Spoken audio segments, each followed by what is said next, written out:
दोस्तों इस क्लास में हम लोग देखेंगे कॉलम स्पेन और रो स्पेन। ठीक है, तो देखिए दोस्तों, सबसे पहले जब हम लोग टेबल बनाते हैं, पहले टेबल बना लेते हैं। टेबल, उसके बाद बॉर्डर और इक्वल टू, यहाँ पे हम लोग दे देते हैं 2 पिक्सल। और उसके बाद में इस टेबल में मैं 2 रो लेना चाहता हूँ, तो मैं यहाँ पे टीआर लिखा और उसके बाद मैं इस टीआर को यहाँ बंद कर देता हूँ। तो मेरा ये एक रो हो गया और उसके बाद नीचे में ये एक रो हो गया। ठीक है, 2 रो।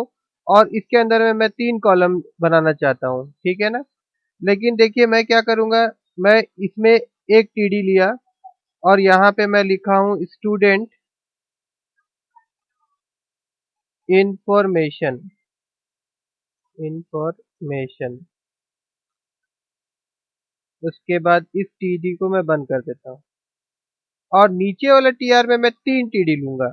टीडी, यहाँ मैं लिख देता हूँ नेम, इस टीडी को बंद कर देता हूँ। उसके बाद फिर मैं टीडी लिखता हूँ और उसके बाद मैं यहाँ लिख देता हूँ क्लास। उसके बाद मैं यहाँ पे बंद कर देता हूँ और यहाँ लिख देता हूँ एक टीडी और लेता हूँ और यहाँ लिख देता हूँ मैं रोल नंबर।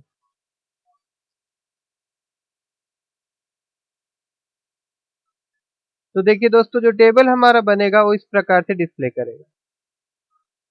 ठीक है, मैं इसको थोड़ा बड़ा कर देता हूँ। देखिए, तो ये जो पहला पहला वाला जो हम लोग का टीआर है, उसके अंदर में जो टीडी बनाया था मैंने, एक टीडी, तो वो क्या हुआ, नीचे वाले 3 टीडी के साथ समान नहीं हो रहा है। तो इसको बराबर करने के लिए, मतलब तीनों के साथ बराबर करने के लिए, देखिए कितना टीडी के साथ बराबर करना है हम लोग को, 1 2 3। तो हम लोग को क्या करना पड़ेगा, ऊपर वाले टीडी में यहाँ पे कॉलम स्पेन लिखना पड़ेगा और इक्वल टू लिख के हम यहाँ लिख देंगे 3। अब सेव करिए और उसके बाद फिर जाके यहाँ पे रिफ्रेश कर दीजिए। देखिए, ये तीनों के साथ ये बराबर हो गया।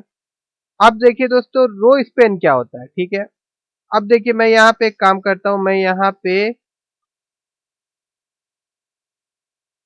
टीडी लिखता हूँ और उसके बाद मैं यहाँ पे इसके अंदर में NICT लिखूंगा और फिर इस टीडी को मैं बंद कर देता हूँ। ठीक है, और अब चलिए इधर और इसको रिफ्रेश करिए। तो देखिए दोस्तों, अब क्या हो रहा है कि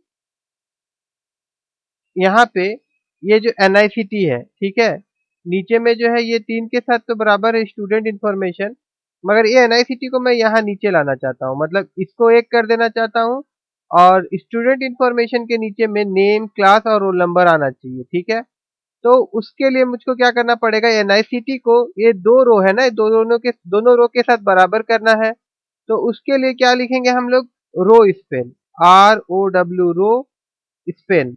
रो स्पेन कितने के साथ बराबर करना है, 2 के साथ बराबर करना है, तो यहाँ पे हम लोग 2 लिख देंगे और उसके बाद फिर हम लोग यहाँ जाएंगे और इसको रिफ्रेश करके देखते हैं। तो देखिए दोस्तों, ये एक टीडी जो था ये 2 रो के साथ बराबर हो गया।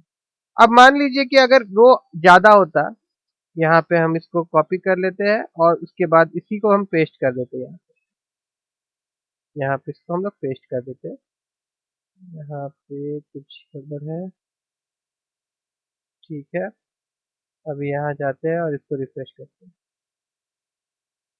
ठीक है दोस्तों, देखिए अब क्या हो रहा है, ये 2 यहाँ पे हम लोग कॉल रो स्पेन 2 लिखे थे, ये 2 रो के साथ ही बराबर है। तो तीनों के साथ बराबर करने के लिए यहाँ पे हम लोग को क्या लिखना पड़ेगा, 3 लिखना पड़ेगा और उसके बाद फिर जाके इसको आप रिफ्रेश कर दीजिए। तो देखिए 3 के साथ बराबर हो गया।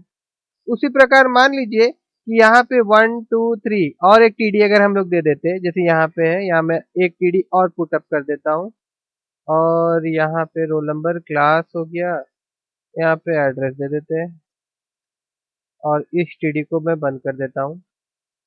अब इसी को मैं यहाँ से कॉपी करता हूँ और यहाँ जाके पेस्ट कर देता हूँ। ठीक है, अब फिर चलिए यहाँ पे, तो देखिए अभी ये बराबर नहीं हो रहा है, तो क्या करना पड़ेगा हम लोग को, जाहिर से बात है, अभी कितने कॉलम के साथ, मतलब टीडी के साथ इसको ऊपर वाला जो टीडी है बराबर करना है हम लोग को, 1 2 3 4, और हम लोगों ने ऊपर यहाँ पे कितना लिखा है स्टूडेंट इंफॉर्मेशन का टीडी में 3, तो इसको कितना करना पड़ेगा, 4 करना पड़ेगा। जैसे हम 4 करेंगे और जैसे हम यहाँ जाके इसको रिफ्रेश करेंगे तो देखिए आपका बराबर हो जाएगा।